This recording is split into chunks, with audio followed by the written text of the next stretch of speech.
Após as manifestações de ontem, eu acho que todos nós, o Brasil inteiro, estava ansiosamente esperando um posicionamento, uma declaração do presidente da Câmara dos Deputados sobre a anistia.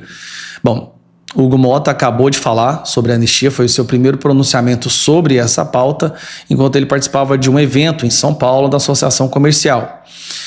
Vamos ouvir o que ele tem a dizer, né, o que ele disse, e depois a gente tece alguns comentários sobre a fala dele. Sim, eu ainda não falei desde o dia de ontem de público sobre as manifestações. Primeiro dizer que eu sou um amante da democracia e acho que toda e qualquer manifestação de qualquer partido é válida para defender qualquer pauta dentro do Congresso. Não cabe ao presidente ser censor de pauta, né? Cada partido defende aquilo que entende ser importante e não há um tema mais ou menos importante, mais ou menos relevante que a casa não tenha que se debruçar e enfrentar se é trazido por um partido político. Dizer que a própria obstrução também é regimental, nós temos que respeitar, é um instrumento do legislativo e, de certa forma, o que eu penso que nós temos que ter para esse momento que o Brasil vive é defender a pacificação nacional. O que o Brasil precisa é dessa pacificação. É justamente isso que a gente está falando há muito tempo. Dificilmente o Brasil vai entrar em um processo de pacificação enquanto centenas de pessoas estão sendo injustamente perseguidas, de forma como se fosse uma vingança pessoal. Então isso tem que acabar para que a gente possa entrar num processo de pacificação. Não é desequilibrando, não é aumentando a crise que nós vamos resolver o problema.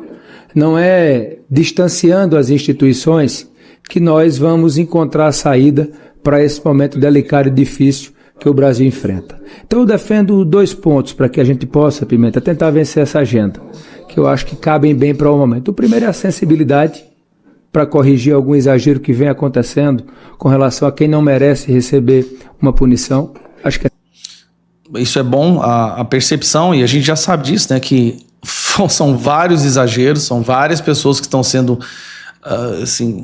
perseguidas, né, decisões absurdas. Que bom que ele percebe isso. Essa sensibilidade é necessária, ela toca a todos nós, e a responsabilidade de poder, na solução desse problema, que é sensível, que é justo, nós não aumentarmos uma crise institucional que nós já estamos vivendo. É por isso que conduzirei esse tema com a serenidade que ele requer, ouvindo os líderes, respeitando a maioria da casa, mas nunca perdendo essa capacidade de poder conversar sobre esse tema. Sabendo também que essa não é a pauta única do Brasil. Nós falamos aqui sobre diversas outras pautas que são importantes, que nós temos também que enfrentar, que nós vamos também tratar as pautas dos outros partidos, que também têm relevância dentro da casa. Então nós não podemos ficar uma casa de uma pauta só, uma música de uma nota só, não é isso. O Brasil é muito maior do que isso, nós temos inúmeros desafios. Então, nós não vamos jamais ficar restritos a um só tema, por mais relevante e importante que seja. Vamos levar sempre essa decisão para o colegiado. Vamos conversar com o Senado Federal, que faz parte dessa solução também. A agenda da Câmara precisa ser sintonizada com o Senado, principalmente nesse assunto, e poder conversar com o próprio Poder Judiciário, com o Poder Executivo, para que uma solução de pacificação possa ser dada. Nós não podemos nos dar diante de um Brasil que tem tantos desafios pela frente, esse cenário internacional, os nossos problemas internos, nos dá o luxo de achar que aumentando uma crise institucional nós vamos resolver esses problemas. Nós não vamos, definitivamente nós não vamos e nós não embarcaremos nisso. Não contem com esse presidente para agravar uma situação que do país já não é tão boa. Então, vamos enfrentar com cautela, com o pé no chão, mas com esses 2 pontos, sensibilidade e responsabilidade para que o Brasil possa sair mais forte dessa discussão, respeitando todas as manifestações. Eu fico muito feliz quando a democracia grita, é por ela que nós temos que defender. Talvez só eu e o Wilson aqui tenhamos nascido depois da nossa Constituição. E espero que as próximas gerações, a nossa geração e as próximas, vivam nesse regime democrático que tão bem tem feito ao Brasil. Então, podem ter certeza que vamos conduzir esse tema com muita responsabilidade, com cautela e procurando sempre dar o melhor encaminhamento, não em favor de um lado ou de outro, mas em favor do país, que é quem precisa, ao final, sair mais forte dessa situação. Bom, o que eu posso falar sobre esse comentário? Quando a Câmara dos Deputados se abstém de pautar algo que leva centenas de milhares de pessoas para as ruas na justificativa de não aumentar a tensão entre poderes, é porque essa tensão entre os poderes, na verdade, não é uma tensão, é uma subjugação da Câmara dos Deputados. A iniciativa da anistia é voltar a equilibrar as forças, voltar a equilibrar a independência, a equidistância, as forças entre os poderes, porque o que há hoje é o judiciário decidindo tudo. E quando nós não pautamos algo com medo de uma reação do judiciário, então a gente está abrindo mão da prerrogativa de ser um representante eleito. Nós representamos os nossos eleitos, os nossos eleitores. E não faz sentido. É como se fosse parece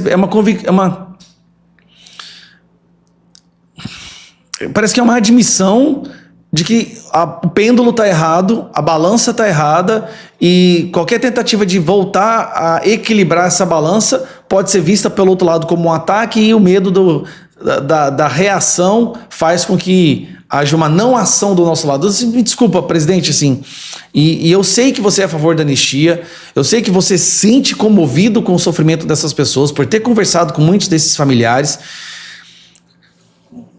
mas a anistia de forma alguma pode ser vista como se fosse aumentar a tensão, é justamente destensionar.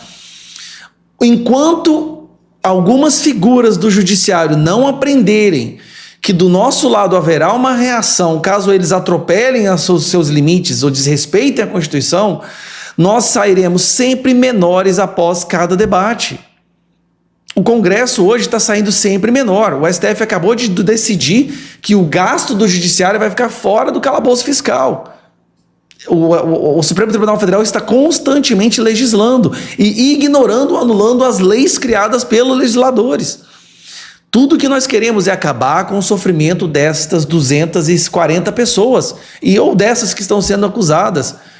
São algumas centenas de pessoas que a gente pode proteger com uma votação. De forma alguma pode ser encarado como se fosse um ataque. Não faz sentido.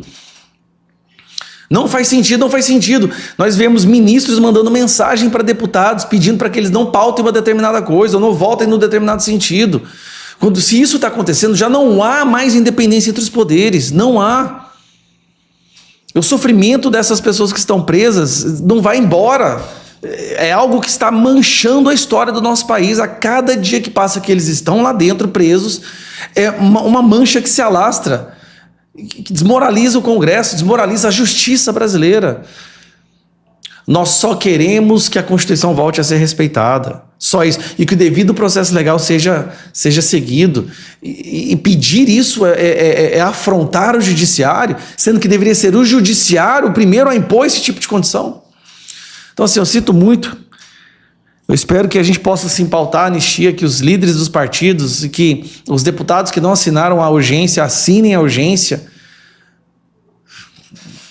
Infelizmente, a gente vai ter que só a única opção que nós temos é todos os deputados, o máximo, 272, assinarem o pedido de urgência para que isso seja pautado no plenário.